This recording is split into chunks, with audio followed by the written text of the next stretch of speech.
He cried at his brother's wedding for many reasons. It was touching. It was very loving to see all of the things that were happening. Jason Kelce admitted he cried harder at his brother's wedding than at his own.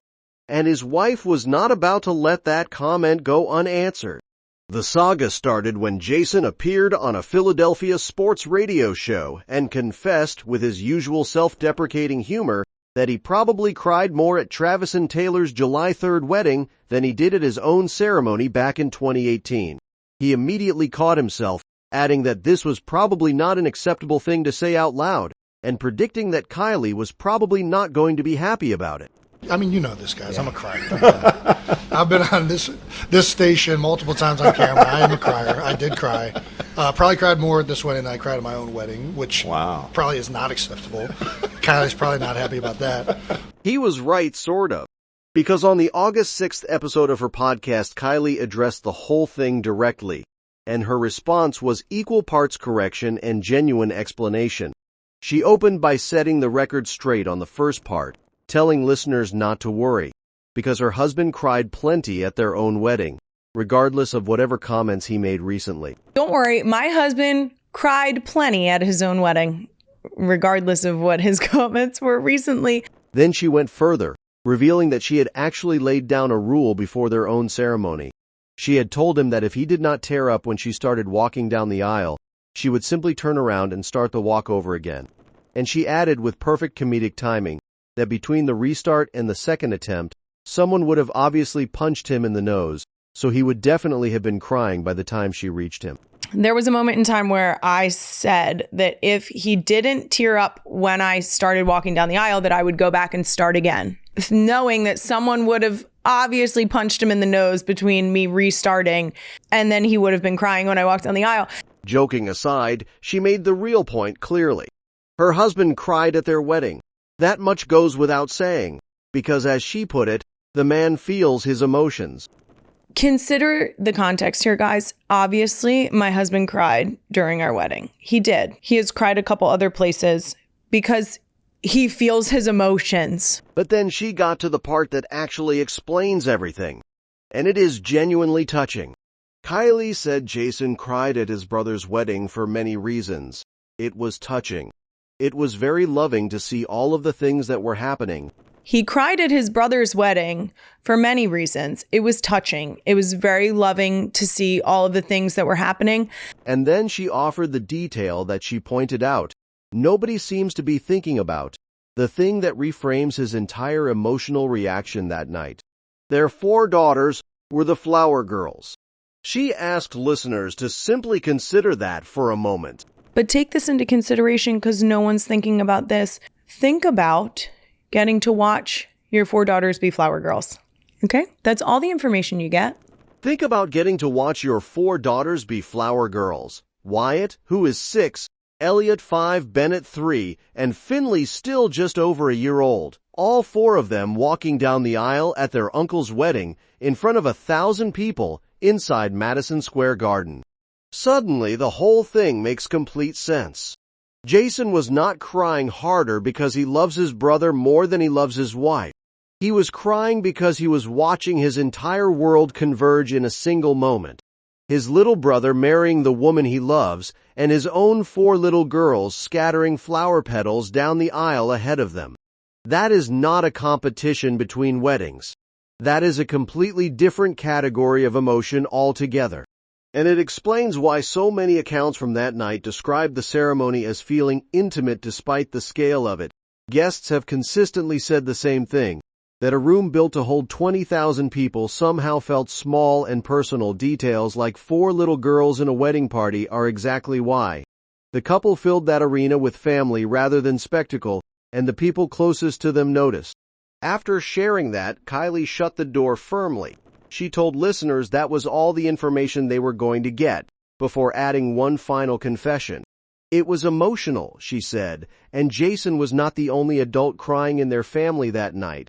Then simply guilty. It was emotional, and he was not the only adult crying in our family. Guilty. Okay. It fits a pattern the family has settled into over the past month. They will offer just enough warmth to satisfy people, and absolutely nothing more. Kylie has been consistent about this since well before the wedding, at one point simply telling reporters to quit asking her. When she did finally speak about the ceremony in July, she described it as absolutely magical, said they loved the couple dearly. I would like to say congratulations to Tay and Trav. It was absolutely magical. I'm so happy for them. We love them so, so dearly. And made the point that the wedding was only making things official because Taylor has been part of the family for quite some time already. It was only making it official because Taylor's been part of the family now for quite some time. While the family was busy explaining tears, the internet had moved on to something considerably less kind. Because Travis returned to training camp in late July for his 14th season, and almost immediately, photos and clips of him at practice sparked a wave of commentary about his physique. Critics online started throwing around the phrase dad body, claiming the tight end had fallen out of shape since getting married, with people who are demonstrably in worse condition than a professional athlete lining up to offer their assessments.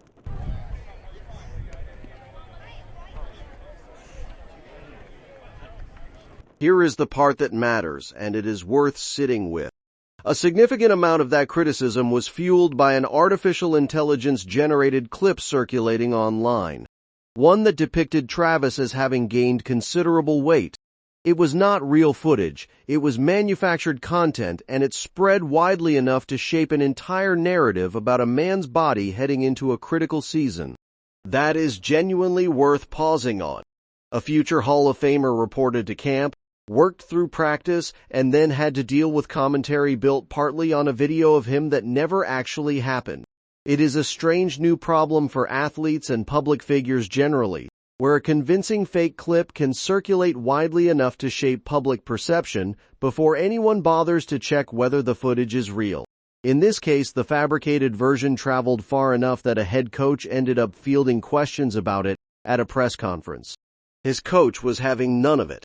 Andy Reid was asked about it at a press conference with the question framed around what he had seen from Travis since returning from the wedding. Reid did not dance around it.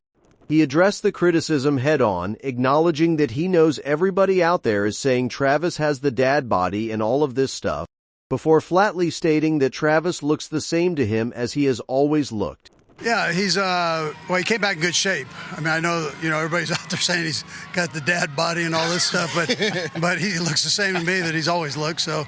He said Travis came back in good shape, that he has been playing like crazy, and that he is doing a nice job with everything since camp opened. Just playing like crazy, so he's doing a nice job with everything. Then Reid went beyond just defending the man's waistline and spoke to what actually matters. He said Travis is focused in and ready to go, and that he appreciates that.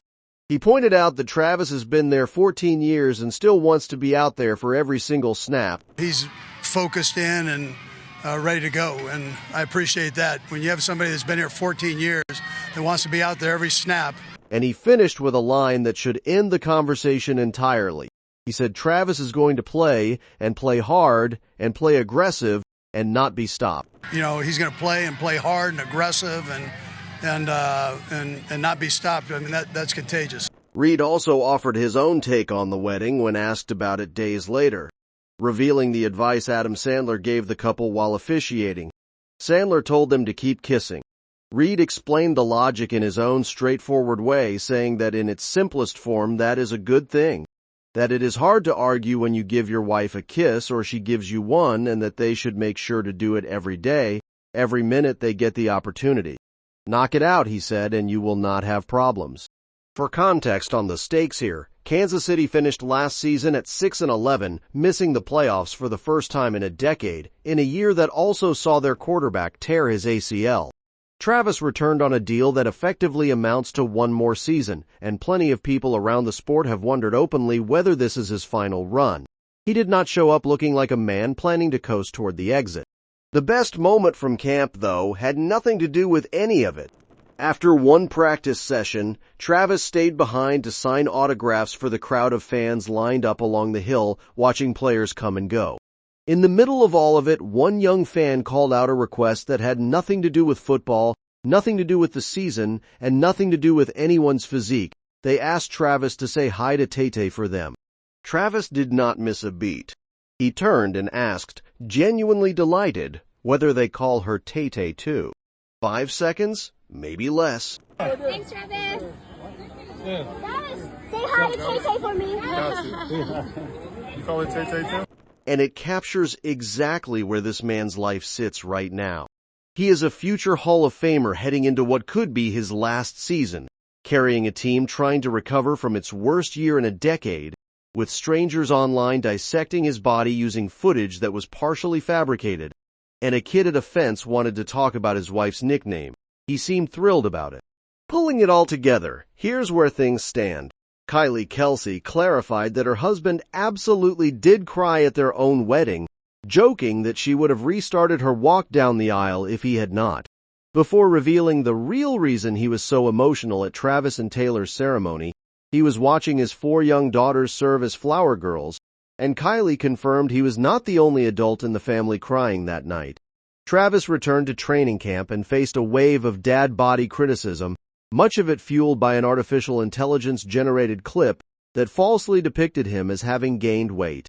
His coach shut the entire thing down, saying Travis looks exactly as he always has, came back in good shape, is playing like crazy, and is going to play hard and not be stopped. And after practice, a young fan asked him to pass a hello along to Tay-Tay, prompting a delighted response. A month on from the wedding, the pattern keeps repeating itself. The manufactured stories, the AI clips, the body commentary, all of it burns out quickly. What actually keeps surfacing are the real things. A man crying at his brother's wedding because his daughters were walking down the aisle. A coach who has known his player 14 years telling everyone to relax, and a kid at a fence asking about a nickname. That's all for this video, folks. See you next time.